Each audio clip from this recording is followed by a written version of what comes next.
성교회 성도님들을 주님의 이름으로 환영합니다. 우리 모두 지난 일주일을 돌아보며 은혜로우신 하나님 아버지께 우리의 죄를 고백하는 시간을 갖겠습니다.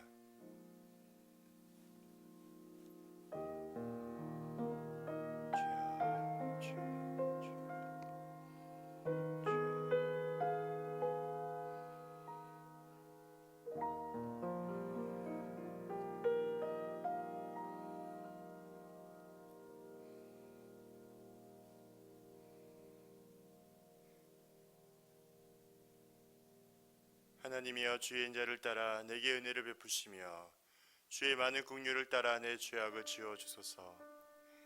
나의 죄악을 맑게 씻으시며 나의 죄를 깨끗이 제하소서. 그러므로 이제 그리스도 예수 안에 있는 자에게는 결코 정죄함이 없나니, 이는 그리스도 예수 안에 있는 생명의 성령의 법이 죄와 사망의 법에서 너를 해방하였습니다.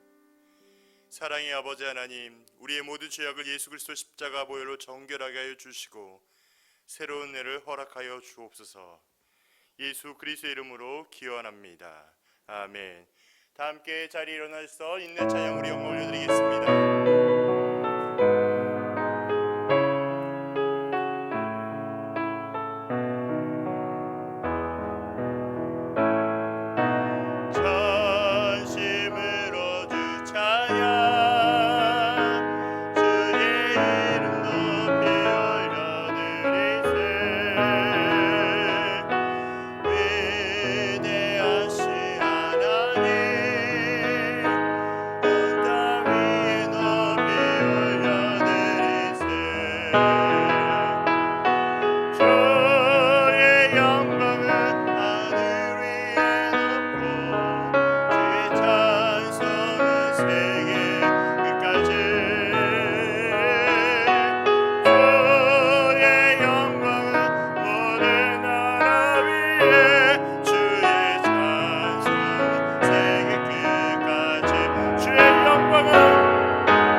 여호와는 내게 복을 주시고 너를 지키시기를 원하며, 여호와는 그의 얼굴을 내게 비추사 은혜 베푸시기를 원하며, 여호와는 그 얼굴을 소풍교의 모든 성도들에게 향하여 드사 평강 주시기를 원하노라. 아멘.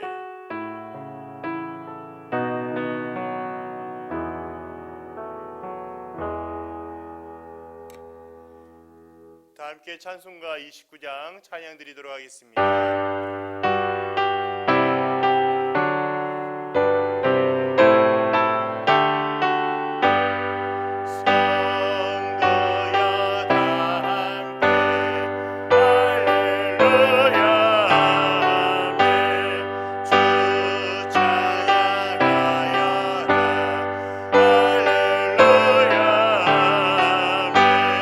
주 보좌 앞에서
다 함께 성시교도 하겠습니다. 교동문 25번입니다.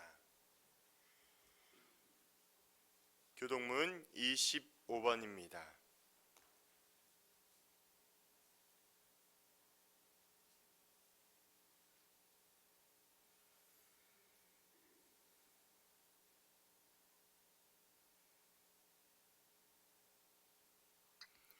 너희 만민들아 손바닥을 치고 즐거운 소리로 하나님께 외칠지어다.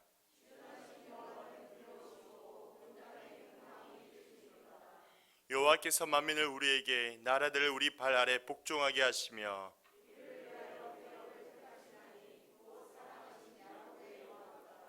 하나님께서 즐거운 함성 중에 올라가시며 여호와께서 나팔 소리 중에 올라가시도다.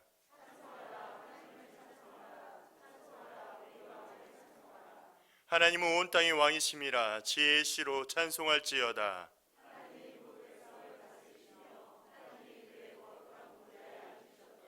문 나라의 고관들의 모임이여 아브라함의 하나님의 백성이 되도다. 세상의 모든 방패는 하나님의 것이며 그는 높임을 받으시리로다. 아멘. 다 함께 사도신경으로 우리의 신앙을 고백하겠습니다. 전능하사 천지를 만드신 하나님 아버지를 내가 믿사오며 그 외아들 우리 주 예수 그리스도를 믿사오니 이는 성령으로 잉태하사 동정녀 마리아에게 나시고 본디오 빌라도에게 고난을 받으사 십자가에 못 박혀 죽으시고 장사한 지 사흘 만에 죽은 자 가운데서 다시 살아나시며 하늘에 오르사 전능하신 하나님 우편에 앉아 계시다가 저희로서 산자와 죽은 자를 심판하러 오시리라. 성령을 믿사오며 거룩한 공예와 성도와 서로 교토하는 것과 죄를 사하여 주시는 것과 몸이 다시 사는 것과 영원히 산 것을 믿사옵나이다. 아멘. 다 함께 자리에 앉으셔서 찬송가 91장 찬양 드리겠습니다.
선교사님과 인도네시아 선교를 위하여 기도하겠습니다.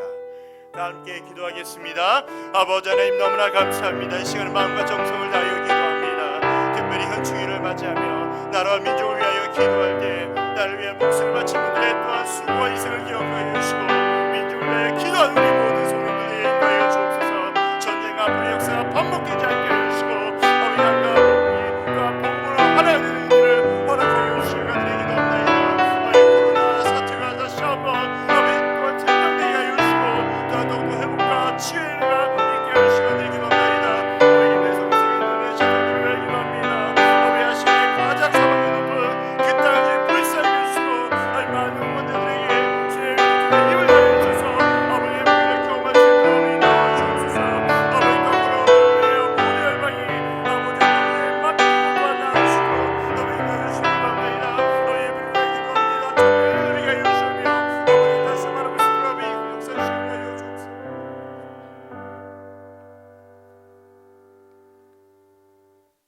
하나님 너무나 감사합니다.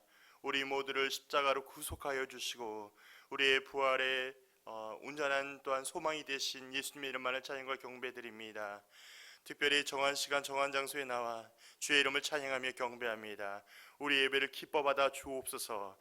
아버지 하나님 나라와 민족을 위하여 기도할 때 나를 위해 목숨을 바친 분들의 희생과 수고를 기억하게 해주시고 우리 모든 교회 성도님들이 함께 한마음이 되어 나라와 민족을 위하여 기도하는 성도가 되게 인도하여 주옵소서.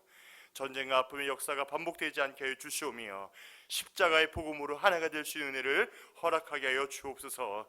지속되는 코로나 위기와 고통 가운데도 주의 위로하심과 회복의 은혜를 경험하게 하여 주시오며 온 나라가 오직 주의 복음 가운데 그 능력 가운데 또한 살아가게 하여 주옵소서. 김대지 선교사님과 인도네시아 선교를 위하여 기도합니다. 아시아에서 가장 사망률이 높은 인도네시아를 불쌍히 여겨주시고 모든 환자들과 의료진들에게 힘과 능력으로 더하게 하여 주옵소서. 코로나로 인하여서 모든 열방이 하나님을 알게 하여 주시고 주께 돌아오는 일들이 또한 속히 일어나게 하여 주옵소서. 예배를 위하여 기도합니다. 말씀을 통하여 다시 한번 예수 그리스도의 은혜를 알게 하여 주시고 저한 자나 듣는 자나 한 성령 가운데 있는 은혜로운 시간 되게 인도하여 주옵소서. 특별히 권영상 목사님 주님 은혜 가운데 붙잡아 주시고 준비하신 귀한 말씀 온전히 대언할 수 있도록 삼위의 우리 하나님께서 붙잡아 주옵소서. 모든 것 주님께 의탁드리오며 살아 역사하시고 부활하신 예수님의 이름으로 기도하옵나이다.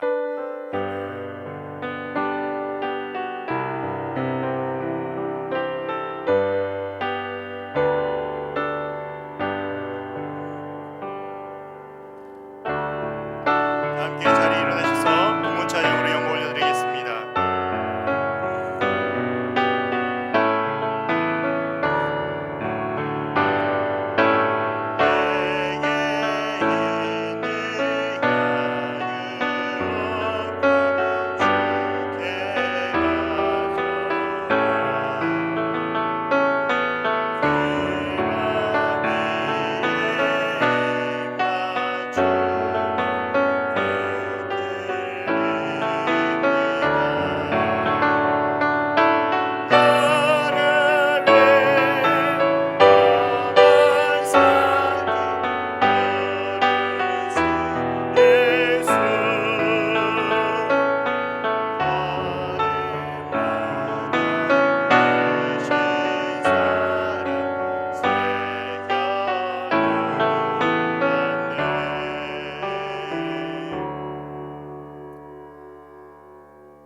아버지 하나님 감사합니다. 귀한 예물 주님 앞에 구별하여 드립니다.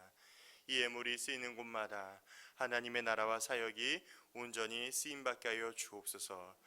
특별히 예물을 통하여 오직 우리의 믿음이 주님께 있음을 고백하게 하여 주시고 우리의 신앙이 우리의 것이 아니라 오직 삼위 우리 하나님의 것임을 고백하는 신앙 되게 인도하여 주옵소서. 재정과 물질로 인하여 시험 들지 않게 하여 주시고 특별히 코로나 사태로 인해서 재정적으로 어려움 겪지 아니하도록 하나님께서 우리 성도님들의 가정과 직장과 사업장 위에 기름 부어 주옵소서. 특별히 예배드리지 못한 손길 주님 기억하게 해주시고 그들에게 동일한 은혜를 허락하여 주시오며 다음 예배 모임에 나올 때 온전한 예물 드릴 수 있도록 아버지 하나님 환경과 여건을 허락하게 하여 주옵소서. 다시 한번 십자가의 복음과 부활의 복음 가운데 집중하며 나아갑니다. 말씀을 통해 은혜를 알게 하여 주시고 말씀을 통하여 깨닫게 하여 주시고 성령의 역사 조명하심으로 우리가 무엇을 어떻게 행할지를 알아서 삶의 은혜 가운데 그대로 나타나게 하여 주옵소서. 우리의 모든 것을 주님께 의탁드리며 살해 역사하시고 부활하신 예수님의 이름으로 기도하옵나이다. 아멘. 다 함께 자리에 앉으셔서 교회 소식으로 나누도록 하겠습니다. 첫 번째 감사의 소식입니다. 사랑의 저금통에 참여해 주신 모든 성도님들께 감사의 마음을 전해드립니다. 모아진 성금은 인천시각장애인협회에 전달하였습니다. 네, 참여해 주신 분들께 감사드리고요. 두 번째는 성례주일입니다. 다음 주는 그리스도 안에 한몸됨을 기념하는 성찬식이 있습니다. 기억하여 주시고 함께 기도로 준비해 주셨으면 좋겠습니다. 재직회 광고입니다. 정기재직회는 코로나 관계로 인하여 6월 14일 주일 홈페이지에 재직회 자료를 게시하는 것으로 대신합니다. 이 점 참고하여 주십시오. 예배 안내입니다. 예배 안내는 동일하게 주일 1부부터 4부까지 진행되고 교육부서 예배는 12시 정한 장소에서 진행하겠습니다. 청년부 예배는 지하 1층에서 오후 2시에 진행됩니다. 새벽 기도회와 수요 성경 공부가 진행되고요. 하지만 금요 기도회와 소그룹 모임은 진행하지 않습니다. 설교 안내입니다. 다음 주부터는 총신대학교 신학대학원에서 설교를 담당하고 계시는 김대혁 교수님께서 와주셔서 설교를 섬겨주시겠습니다. 예배당 자리 안내는 주보의 내용을 참고하여 주시고요. 함께 기도합시다의 내용을 나누겠습니다. 코로나 확진자들로 인하여 감염의 우려가 지속되고 있습니다. 성도님들의 개인 방역생활과 안전에 더욱 유의하여 주시고 사람이 많이 모이는 자리에 가실 경우 각별하게 조심을 부탁드립니다. 조속한 정상을 위하여 지속적으로 기도를 부탁드리겠습니다. 또한 이번 주에도 선교지 기도 제목이 2가지가 나갑니다. 성도님들 그 주보 내용을 보시고 또한 교회 게시판을 보시고 선교지를 향하여서 같은 마음으로 기도로 동역을 부탁드리겠습니다. 하나님의 말씀을 나누도록 하겠습니다. 하나님의 말씀은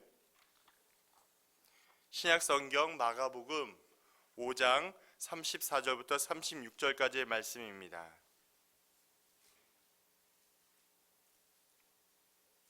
마가복음 5장 34절부터 36절까지의 말씀입니다. 한 절 한 절 교독하고 마지막 절은 합독하도록 하겠습니다. 먼저 읽겠습니다. 예수께서 이르시되 딸아 내 믿음이 너를 구원하였으니 평안히 가라 내 병에서 누여 건강할지어다.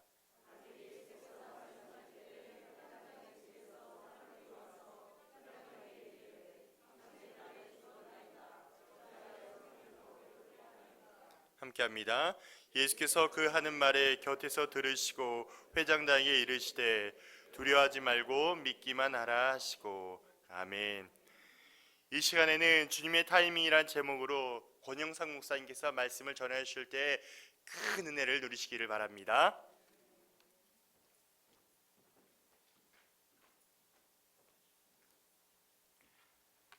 성도 여러분 반갑습니다. 좋은 아침입니다. 일주일 동안 잘 지내셨죠? 예. 주님의 은혜를 사모하는 마음으로 예배의 자리에 나오신 모든 분들에게 하나님의 귀한 은혜가 넘치기를 소망합니다. 저는 이번 주까지 7주 동안 어차피 인생은 타이밍이라는 주제로 성도 여러분들과 은혜를 나눴습니다. 이번 주가 마지막 시간인 만큼 지난 6주간 다루었던 타이밍에 관한 주제를 잠깐 같이 상기하는 것도 의미가 있겠다는 생각이 들었습니다. 첫 주에는 기회의 타이밍, 창세기 15장에 아브라함과 롯이 서로 이별하는 장면을 통해서 기회의 타이밍에 대해서 살펴보았습니다. 두 번째 주는 질문의 타이밍, 요나서 4장에 등장하는 요나와 하나님 사이의 질문을 통해서 같이 생각을 나눴고요. 세 번째 시간은 다시 사랑할 타이밍, 누가복음 15장의 탕자의 비유 속에 특별히 둘째 아들의 이야기에 초점을 맞춰서 은혜를 나눴습니다. 그 다음에는 네 번째 시간으로 용서의 타이밍, 그리고 다섯 번째가 다시 사랑할 타이밍, 첫째 아들, 탕자의 비유에서 첫째 아들의 얘기를 살펴봤고요. 또 지난주에는 여섯 번째 시간으로 역전의 타이밍에 대해서 성도 여러분들과 함께 나눴습니다. 이렇게 그 타이밍에 대한 주제를 나누면서 우리는 생각하게 됩니다. 무슨 종류의 타이밍이든지 우리는 그냥 앉아서 기다리면 되는 건가? 아니면 우리가 적극적으로 이 타이밍이라는 것을 만들어가고 타이밍을 선택하면서 그렇게 개척하면서 나가야 되는가? 만약에 타이밍이 그냥 앉아서 기다리는 것이라면 우리가 그것을 놓치지 않는 방법은 무엇일까? 아니면 반대로 적극적으로 타이밍을 우리가 만들어가고 선택하는 것이라면 적극적으로 타이밍을 만들기 위해서 우리는 어떤 노력이 필요한가? 이런 질문을 하게 됩니다. 이런 모든 질문은 결국 주님의 타이밍에 대한 질문으로 수렴되게 됩니다. 주님의 타이밍은 과연 언제 오는가? 주님의 타이밍을 우리는 어떻게 맞아야 하는가? 이런 질문을 갖게 되는 거죠. 저는 오늘 마가복음 5장에 등장하는 두 사건, 즉 혈루증을 12해 동안 앓았던 여인을 치유하시는 사건과 야이로의 딸을 고치는 살리는 사건, 이 두 사건을 같이 보면서 주님의 타이밍에 대한 질문에 답을 해보려고 합니다. 사실 이 두 사건은 좀 특이한 점을 가지고 있습니다. 그 특이한 점이라는 것은 두 사건이 세트로 되어 있다는 거예요. 그러니까 그 한 사건이 진행되는 도중에 또 다른 한 사건이 중간에 끼어들게 됩니다. 그래서 샌드위치 구조로 되어 있어요. 먼저는 사경을 헤매는 딸이 죽어가고 있는 상황에서 회당장 야이로가 예수님께 와서 딸을 살려달라고 애원을 합니다. 그래서 급하게 그 딸을 살리기 위해서 예수님이 이동하는 동안에 12해 동안 혈루증을 앓는 여인을 만나게 됩니다. 이게 이야기의 구조예요. 그렇다면 먼저 혈루증을 앓던 여인은 어떤 과정을 통해서 주님의 타이밍을 경험하게 되는지 같이 한번 살펴보기를 원합니다. 먼저 이 여인은 주님의 타이밍을 소문을 통해서 경험하게 됩니다. 소문과 함께 이 주님의 타이밍이 시작되게 됩니다. 혈루증이란 질병은 정확히 어떤 질병이었는지 잘 알 수는 없습니다. 하지만 대부분의 학자들이 하는 얘기는 아마 자궁에서 출혈이 멈추지 않는 그런 고약한 질병이라는 이야기를 하고 있습니다. 만성적인 빈혈, 육체적인 불편함, 이런 것들과 더불어서 사실은 이런 종교적으로도 부정한 병이었기 때문에 정상적인 사회생활을 할 수가 없었습니다. 그것도 하루 이틀이 아닌 12년 동안 이런 불편함과 고통스러움을 감당했어야 됐을 여인의 삶은 사는 게 아니었겠죠. 이런 여인의 고통을 조금이나마 엿볼 수 있는 표현이 25절과 26절에 등장합니다. 25절, 26절 같이 한번 읽겠습니다. 12해를 혈루증으로 앓아온 한 여자가 있어 많은 의사에게 많은 괴로움을 받았고 가진 것도 다 허비하였을 때 아무 효험이 없고 도리어 더 중하여졌던 차에. 그 표현을 보면은 많은 의사 그리고 많은 괴로움, 돈을 다 허비하고도 아무런 진척이 없을 뿐만 아니라 병은 더 중해지는 이런 상황들, 이런 상황이 12년 동안 반복됐던 것입니다. 여러분, 만성적인 질병을 가지고 있는 사람들에게 힘든 것은 병으로 인한 고통도 고통이지만 이 병이 어떤 수를 써도 낫지 않는다라는 이 절망감, 어떻게 해서도 나을 수 없다는 이 절망감이 훨씬 더 큰 것입니다. 그랬던 그녀가 어느 날 예수님에 대한 소문을 듣게 돼요. 사람들이 얘기를 하는 걸 들었겠죠. 그리고 한 번도 만나본 적이 없는 그 예수님이라는 분에 대한 소망 그리고 믿음을 갖게 됩니다. 두 번째, 여인이 경험한 주님의 타이밍은 매우 단순하지만 구체적인 믿음이 결정적이었어요. 화면을 바꿔주세요. 예. 그녀는 속으로 이렇게 생각합니다. 28절입니다. 같이 읽어볼까요? 이는 내가 그의 옷에만 손을 대어도 구원을 받으리라 생각함일러라. 어쩌면 혈루증을 앓던 이 여인은 예수님에 대한 소문을 들었는데 예전에 예수님이 환자를 보지도 않고 환자를 직접 방문하지도 않고 멀리 떨어져 있는 상태에서 말씀으로만 환자를 고치더라, 이런 소문을 들었을지도 모르겠습니다. 부종한 자신의 질병 때문에 사람들 앞에 이렇게 공개적으로 다가설 수가 없습니다. 그렇기 때문에 사람들 몰래 다가가서 예수님의 옷에 살짝 손만 대고 그렇게 빠져나올 생각이었을지도 모릅니다. 그런데 놀라운 일이 벌어져요. 여인이 그냥 많은 사람들이 많이 몰려져 있어서 예수님이 급하게 야이로의 딸을 살리기 위해서 달려가고 있는, 그런 급하게 움직이고 있는 그런 상황 속에서 굉장히 어수선했겠죠. 뒤에서 그냥 옷만 살짝 만졌습니다.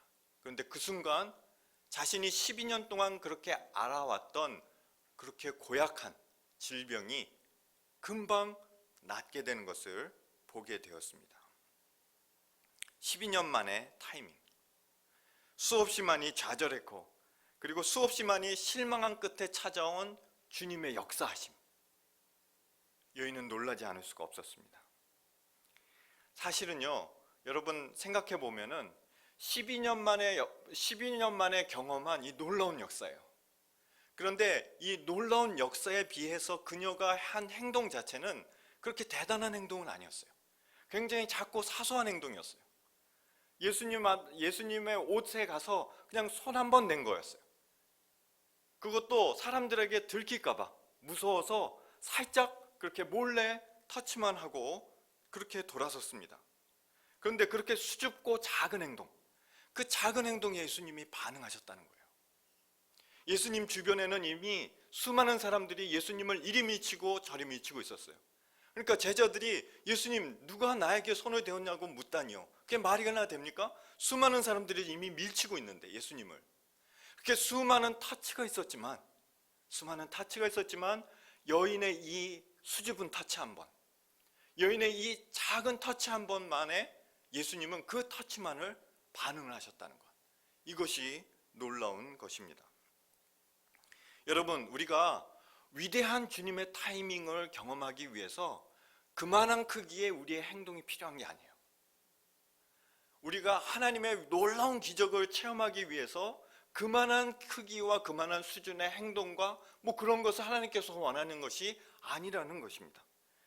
여인처럼 이렇게 비록 작고 사소하지만 그녀의 입장에서 할 수 있는 최선을 했던 것처럼 우리도 역시 하나님의 위대한 타이밍을 경험하기 위해서 필요한 것은 어쩌면 예수님을 기대하는 그 단순한 믿음으로 내뻗는 나의 손, 내딛는 나의 발, 그 지극히 작고 사소한, 누구나 할 수 있지만 지금 나로서는 내가 할 수 있는 최선을 할 때 주님이 거기에 반응하신다는 것을 깨달을 수 있습니다. 저는 작지만 저의 이 단순한 기도를 통해서 하나님의 놀라운 역사를 경험한 그런 은혜가 있었습니다. 30년 전 군생활을 할 때였습니다. 어느 날 부대에서 예레미야 33장 1절에서 3절 말씀을 읽고 있었습니다. 예레미야가 아직 시대 뜰에 갇혀 있을 때 여호와의 말씀이 그에게 두 번째 임하니라. 이르시되 이를 행하시는 여호와, 그것을 만들며 성취하시는 여호와, 그 이름을 여호와라 하는 이가 이와 같이 이르시도다. 너는 내게 부르짖으라. 내가 내게 응답하겠고 내가 알지 못하는 크고 은밀한 비를 내게 보이리라. 이 말씀을 읽는데 시대 뜰에 갇혀있는 예레미야와 군부대에 묶여있는 저의 처지가 비슷하다는 생각을 하게 됐습니다. 그러면서 예레미야가 받은 이 약속의 말씀처럼 저도 하나님의 내가 알지 못했던 크고 은밀한 일을 좀 보았으면 좋겠다라는 소망을 갖게 되었습니다. 그래서 군대 교회 신우회 회원들과 함께 이렇게 하자고 그랬어요. 우리가 방문하지 못한 주변에 10여 개의 부대들이 있었습니다. 그 부대들을 위해서 기도하자고.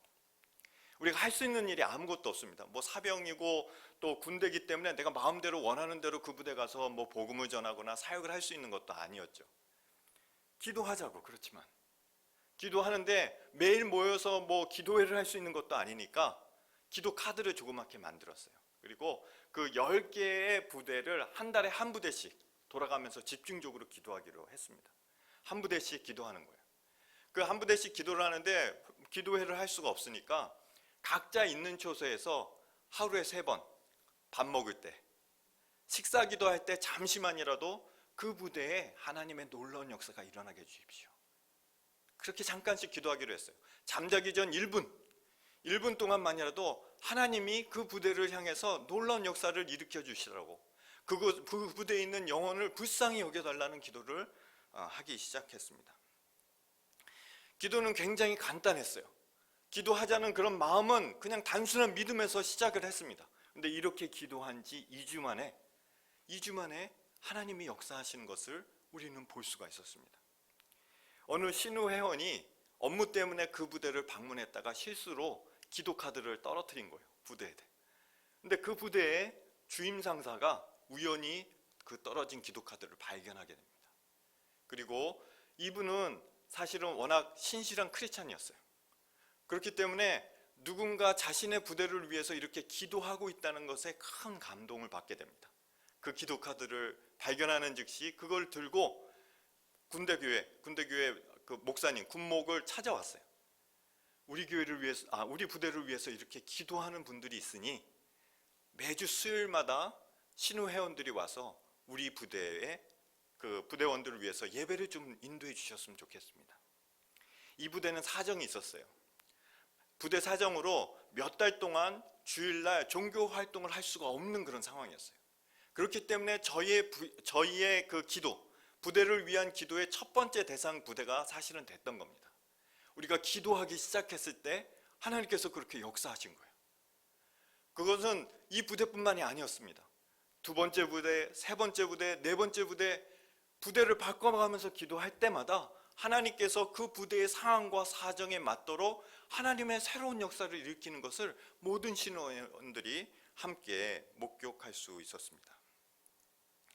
오늘도 예수님을 믿는 믿음으로 작고 사소할지라도, 누구나 다 할 수 있는 행동이라 할지라도, 그런 사소한 행동이라도 믿음을 가지고 몸부림치는 여러분의 행동에 주님은 다음과 같이 격려하십니다.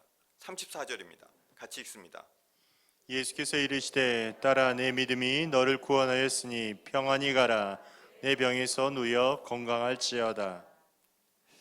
하지만 누군가에게 놀라운 주님의 타이밍은 또 다른 누군가에게는 한없이 속이 타들어갈 정도로 지연되는 그런 타이밍이었습니다. 바로 회당장 야이로예요. 제가 지금 조금 전에 설명했듯이 예수님은 회당장 야이로의 그 딸, 지금 죽어가고 있고 사경을 헤매고 있는 딸을 위해서 급하게 자리를 옮기고 있는 그런 상황이었습니다. 그런데 하필 그때 예수님이 이 12의 혈루증을 앓는 여인을 만나서 지체하시는 거예요. 실제로 예수님이 얼마나 시간을 지체했는지는 알 수는 없습니다. 하지만 12해 동안 혈루증을 앓던 여인의 이 기다림과 비교하기 쉽기 위해서 예를 들면 한 12분 정도 지체했다고 한번 가정을 해보시죠. 12년 대 12분. 분명 절대적인 시간은 혈루증을 앓던 여인이 훨씬 더 길어졌던 그 시간이.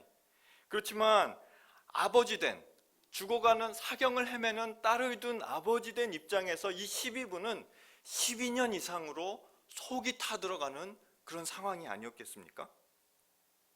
아니나 다를까 예수님이 아직도 혈루증을 앓고 있는 여인과 대화하고 있는 그런 순간에 집에서 소식이 들려옵니다. 딸이 이미 세상을 떠났다는 거예요. 아버지 입장에선 얼마나 한스러웠을까요?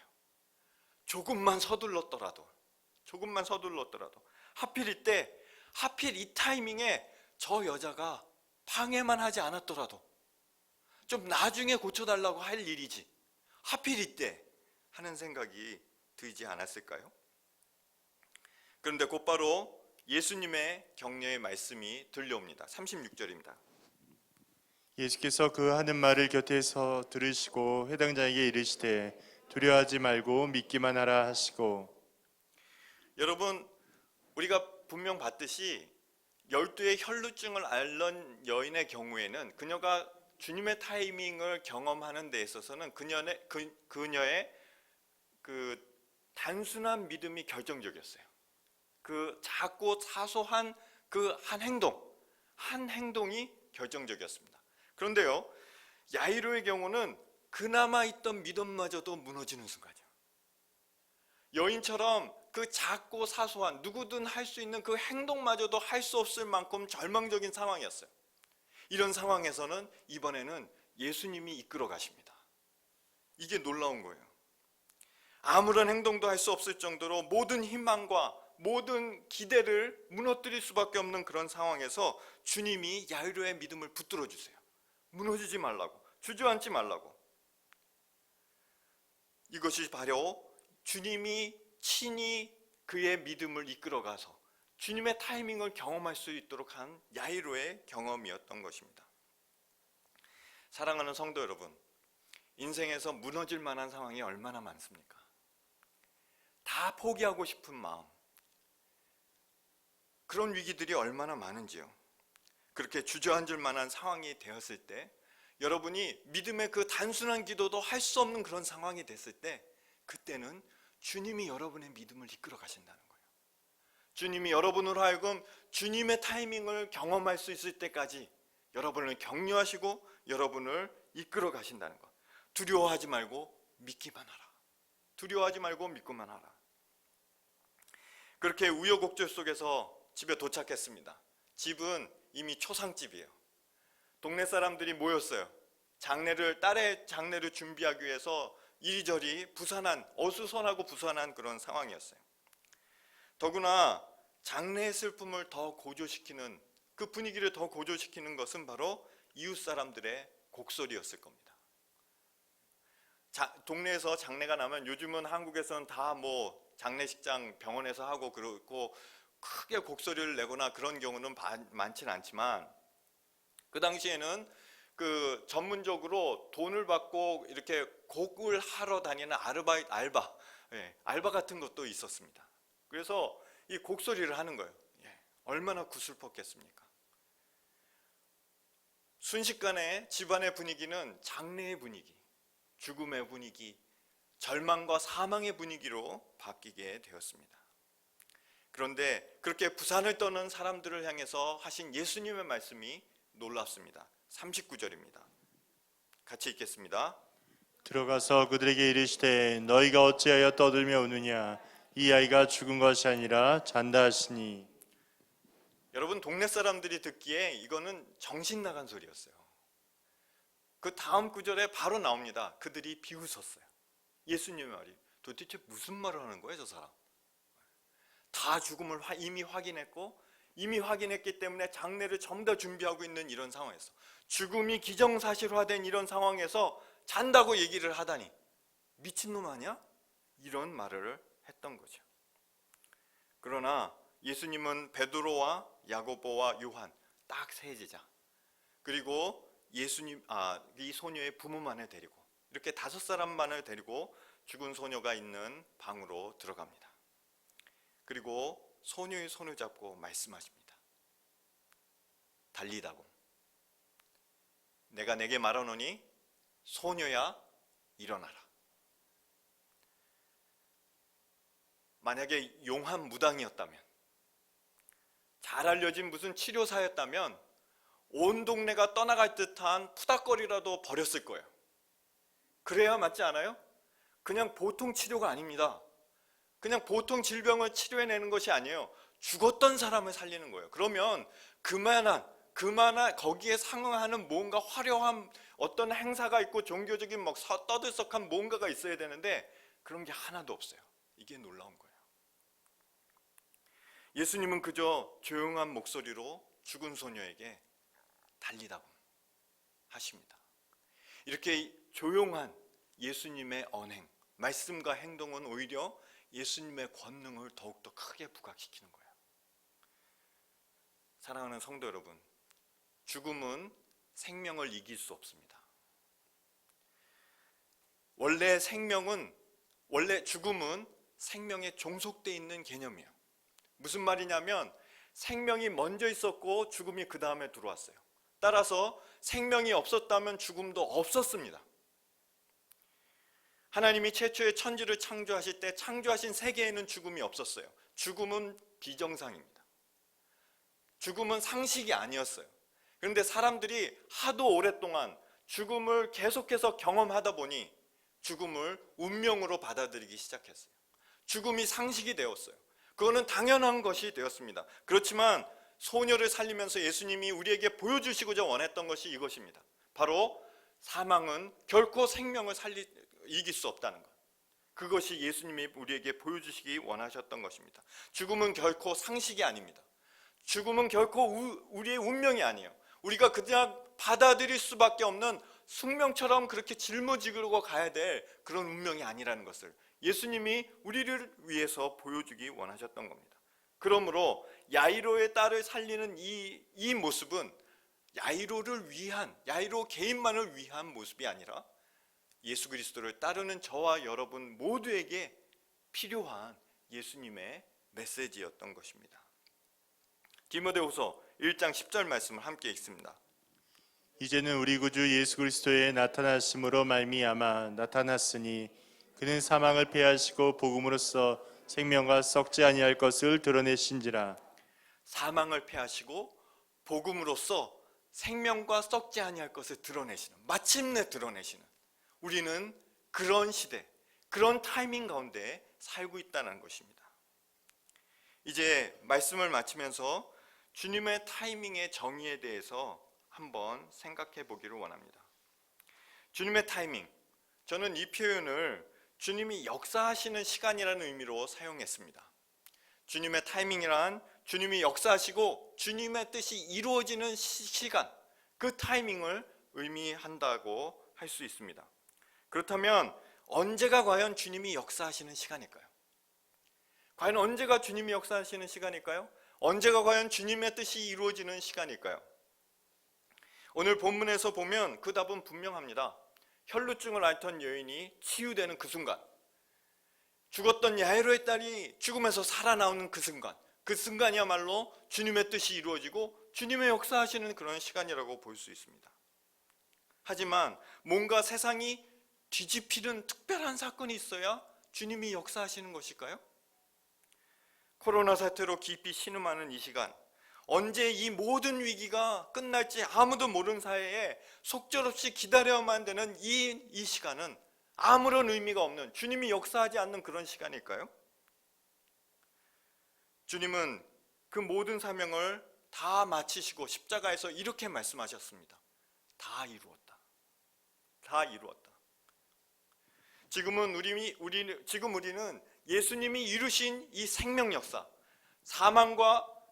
사망을 패하시고 생명과 썩지 아니할 것을 드러내신 이 새 시대, 새 언약의 시대에 모두 다 살고 있습니다.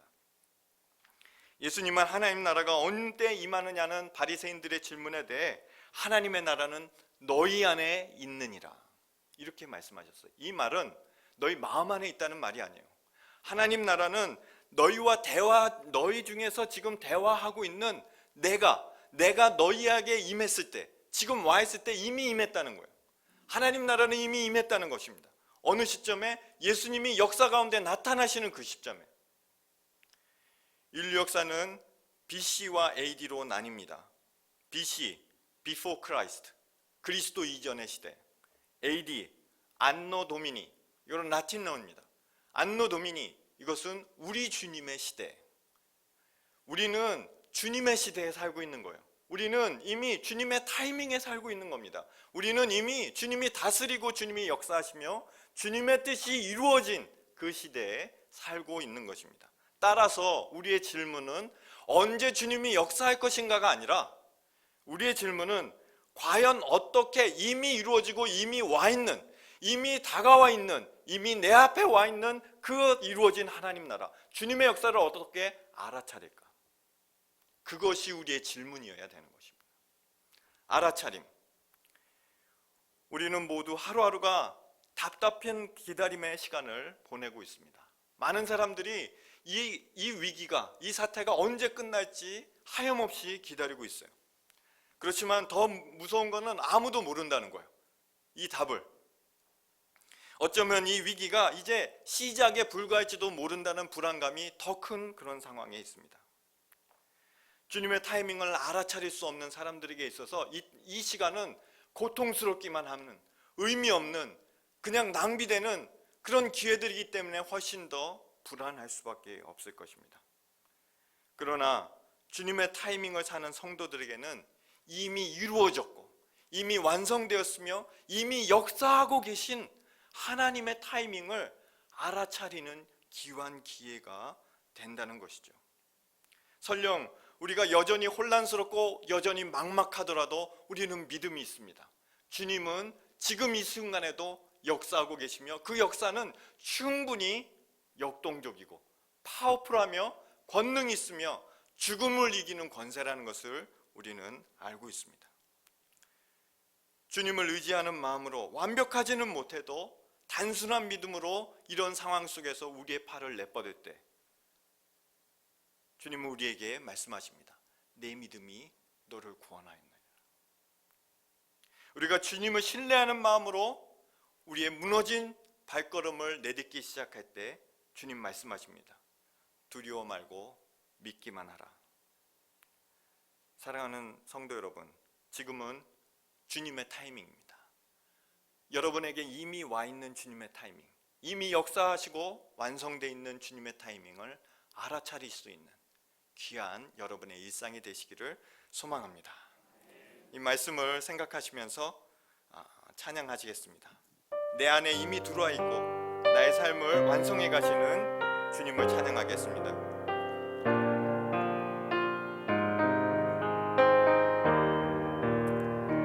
나는 눈 안에 이미 들어와 계신 예수님, 나보다 앞서 나를 찾아주시네.